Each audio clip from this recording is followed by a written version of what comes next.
Bilasizmi jannatda nimalar bor?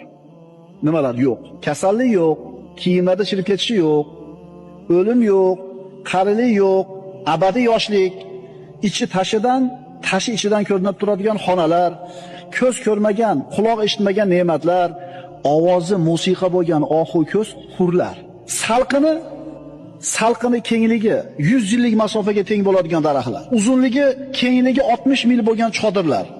Tinimsiz oqib turadigan daryolar, sutli daryolar, asalli daryolar, may sharobli daryolar. Baland qasrlar, mevalar yaqin bog'lar, ko'tarilgan so'rilar, tizib qo'yilgan qadahlar, terib qo'yilgan yostiqlar, to'shab qo'yilgan gilomlar, xursandchiligi mukammal bo'lgan joy, shodligi ulkan bo'lgan maskan, xushbo'y hidlari 500 yillik masofadan kelib turadigan joy, vasfi ulug', Allohning diydori ko'riladigan joy jannat. Jannatga kiramanmi, kirmayman, birodar? Shafaat bor. Payg'ambar sollallohu alayhi vasallamning shafaatlari bor. Robbing haqida yaxshi gumonda bo'l. Jannatga kirasan inshaalloh.